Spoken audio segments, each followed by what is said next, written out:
Hola, soy un cristiano reformado y aquí podrás escuchar mis blogs a través de estos podcasts. Algo muy común entre los cristianos es irnos a los extremos, ya sea por nosotros mismos o por reacción a ver el extremo opuesto. Hoy vamos a ver distintos casos de esto y a su vez qué es lo que nos dice la Biblia. Muchas veces, queriendo resaltar algo, nos vamos al extremo de dejar de lado otros aspectos. Ha pasado, por ejemplo, con el amor, que queriendo muchos resaltarlo, han dejado de ver el resto de los atributos de Dios. Pero también nos pasa que vemos cómo algunas personas se van al extremo y como respuesta nos vamos del otro lado de la línea. Veamos algunos ejemplos. Un ejemplo que se da mucho hoy en día es el extremo carismático.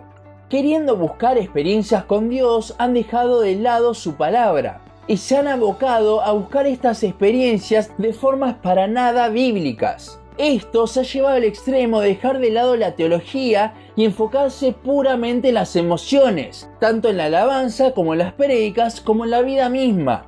Sin embargo, para contrarrestar esto, muchos se han ido al extremo opuesto, donde es pura teología y nada de emoción. Es algo totalmente frío, un cesacionismo totalmente extremo. Y no me malentienda, yo soy cesacionista. Esto lo pueden escuchar tranquilamente en mis podcasts sobre los dones. Pero que crea que algunos dones cesaron no significa que no tenga emociones. La teología debe producir emociones en nosotros, si no, estamos endurecidos. Pero estas emociones no deben surgir de la nada tampoco como los carismáticos. Otro ejemplo lo vimos en el podcast pasado sobre la predicación contenciosa. A raíz de la cantidad de falsos maestros que no confrontan el pecado, muchos pastores se han abocado a que sus predicaciones sean siempre exhortativas. Al hacer esto, muchas veces se olvidan de hablar de la gracia de Dios.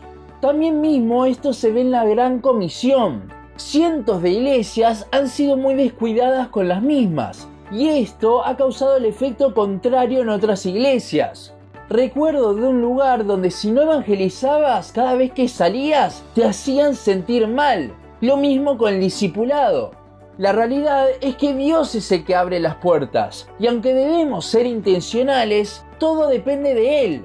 Además, esto ha provocado que personas no capacitadas se pongan a evangelizar o discipular, confundiendo más a las personas que necesitan un buen fundamento bíblico. Y todo esto va creando una esfera de nieve que cada vez se hace más grande porque personas que no están capacitadas están discipulando a otras personas que no saben absolutamente nada de la Biblia, con lo cual no los llevan por un camino bíblico porque de vuelta no están capacitadas. Podríamos estar un largo rato hablando de más casos como por ejemplo el hipercalvinismo, la falsa seguridad de salvación y como contraparte las dudas sobre la salvación. De un lado la música muy moderna, las alabanzas, y de otro lado solamente los himnos y muchos más de los cuales ya hemos hablado en otros podcasts. Pero creo que el ejemplo más típico es el liberalismo y el legalismo. Muchas iglesias, al ver a las iglesias modernas totalmente liberales, se van para el otro extremo del legalismo. Y a veces ni siquiera es un legalismo tan marcado, pero sigue siendo un extremo. Estos dos extremos existen en consecuencia uno del otro. El liberalismo existe por no querer ser como el legalista y querer ser más atractivo para el mundo. Y el legalismo existe por no querer ser como el liberalismo y querer aislarse de todo. Uno es la gracia, entre comillas, completa sin la ley, y el otro es la ley sin la gracia. ¿Esto último les suena? Es justamente lo que Pablo quiso aclarar en los primeros capítulos de su carta a los romanos. Pablo habla de cómo la ley ya no tiene efecto, sino que la justificación es por la fe por medio de la gracia. Pero al decir esto, estaba en peligro de que personas se vayan al extremo de pecar sin problema, ya que estamos en la gracia. Por eso es que Pablo desarrollará el capítulo 6 en adelante respondiendo a esto, comenzando con la pregunta que podría llegar a surgir. Romanos 6:1 y Romanos 6:15 dicen: ¿perseveraremos en el pecado para que la gracia abunde?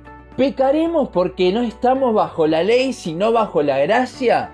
A estas dos preguntas Pablo responde de la misma forma: en ninguna manera. Pablo veía los dos extremos, el liberalismo y el legalismo, y trataba de aclarar que no es ni uno ni el otro. Creo que solemos irnos a los extremos principalmente por temor a no caer en algo que vemos que no es bíblico. Pero eso no significa que la otra punta de la línea sea bíblica. Debemos tener mucho cuidado con esto y basar nuestra teología no de acuerdo a lo que vemos, sino de acuerdo a la Biblia. Los extremos muchas veces son peligrosos porque nos hacen ser radicales en algo de lo cual la Biblia no lo hace. Entonces lo mejor que podemos hacer es examinar absolutamente todo con la palabra de Dios y ver en qué cosas Dios es totalmente determinante, como la salvación y el pecado, y en qué cosas no, como por ejemplo las canciones que vimos el caso anterior. Porque si estas cosas las llevamos al extremo, lo estamos radicalizando de una forma que la Biblia no lo hace. Debemos velar constantemente para no irnos a los extremos, lo cual es algo que solemos hacer. Hasta aquí nuestro podcast de hoy. Seguinos en Facebook, Instagram, YouTube y Spotify. En todas nos encontrás como Un Cristiano Reformado. También seguinos en uncristianoreformado.blogspot.com para leer el resto de nuestros blogs. Nos vemos en la siguiente ocasión.